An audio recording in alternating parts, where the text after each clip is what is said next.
Hello, beautiful people. Welcome to Global Happiness today.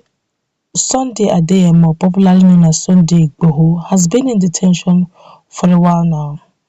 The likes of Ogbekoya tried speaking on his behalf, but up till now, nothing is still out of it. They've tried dragging the matter to ECOWAS court. We'll give you update on that as soon as something tangible comes up. But this is coming from popular historian Professor Banji Akitoye. In a moment of celebration, he have decided to do this in honor of Adeyemo, Chief Sunday Adeyemo. Before we go to the newspaper to find out what this wonderful historian is doing in solidarity with Adeyemo, like and subscribe to our channel by clicking on the red subscribe button. Beside it, you see a bell notification icon. Please go ahead, click on it to get notified as soon as we update our channel on YouTube. But the popular Yoruba historian, Professor Banji Akintoye, has said he and all those who believe in the actualization of Yoruba nation will never allow the Nigerian government to criminalize the struggle. Akintoye, who is the leader of the umbrella body of Yoruba self-determination groups, Ilana Odua worldwide, further urged the supporters to keep the hope alive. He stated this in a statement signed by the Communications Secretary of the Self-Determination Movement, Maxwell Adeyemi. Akitoye noted that the Yoruba nation is an idea whose time has come. The statement reads, and I quote, "Today, I clock 87. I thank God for this unusual grace and favor from God. I am grateful to God for the strength, the energy, and good health that I'm enjoying. My message to the Yoruba people worldwide who are passionate for the country of their own is not to lose hope. I am more than convinced that we are on our way to freedom. Our agitation is an idea whose time has come. We shall keep the struggle alive and beyond the manipulation of the Nigerian government. We won't allow the Nigerian government to criminalize our struggle. The Yoruba people worldwide are urged never to be deterred."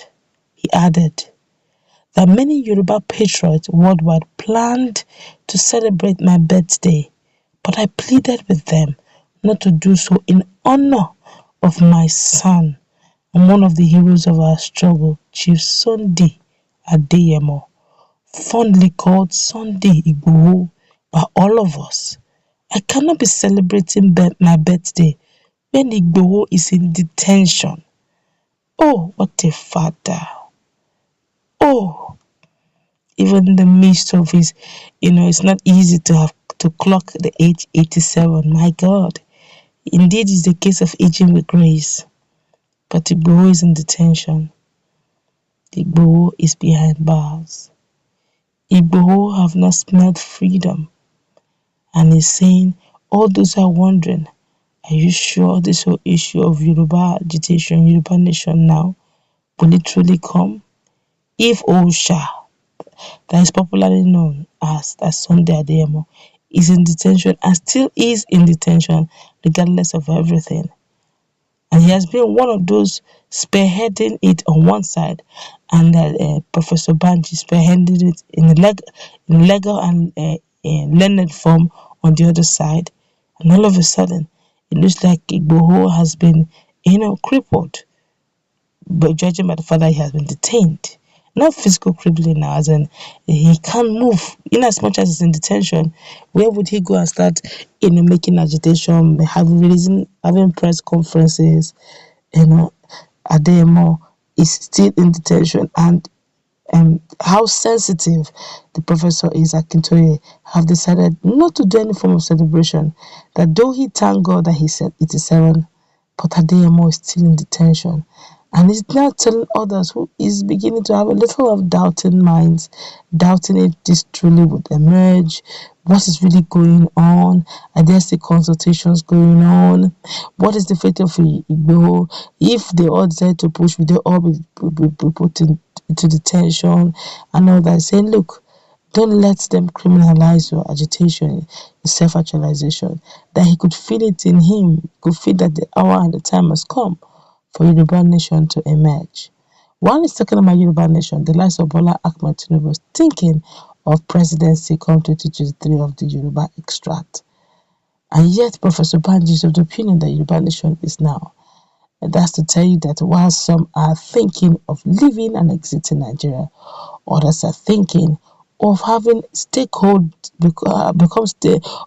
stakeholders in the Nigerian project, and they are not thinking of leaving Nigeria anytime soon, which means the same fate, technically speaking, that the Yoruba nation is experiencing is probably the same or even much more is what the Southeasterners are experiencing, while some group are insisting or are also looking forward to Biafra exit. So the elite, the political elite, believe that they will not strive well as a nation, but rather as businessmen who have businesses scattered all over Nigeria, all over the region. If eventually Biafra is achieved, some of those businesses may not be flourishing as it ought to, and they will not probably have indigenization policy that may not favor the average Igbo businessman. I is of the opinion that if they can even have become one Nigeria in a more civilized Nigeria, then the Igbos have the Igbo businessmen have greater market space than only when Igbos are in their own country. They have a lot of factors they considered, but one thing they did say, the political elite, is that Biafra is not coming anytime soon. Biafra is not going to come because they will live and still believe in the One Nigerian project. You now see that the issue of self-determination, it's some persons who have been neglected, the downtrodden, whose collective will of the good have been eroded through corruption and through, looting of the national treasury. The common man feels pressured. The common man feels, is there still hope? Or is the future bleak for Nigeria if you're not the rich? In Nigeria today, we do not have the middle class. We either have amongst the poor or amongst the rich. If you're among the poor, we have the poorest of the poorest. And if you're among the rich, you still have the multi-billionaire. A typical case study of what is happening in the case of Abakari and other issues. You now find out that Nigeria, in some part of Nigeria, and some Nigerians are richer than even the nation as a country, which is really pathetic, judging the fact that some are legitimate struggle, others are gotten criminally.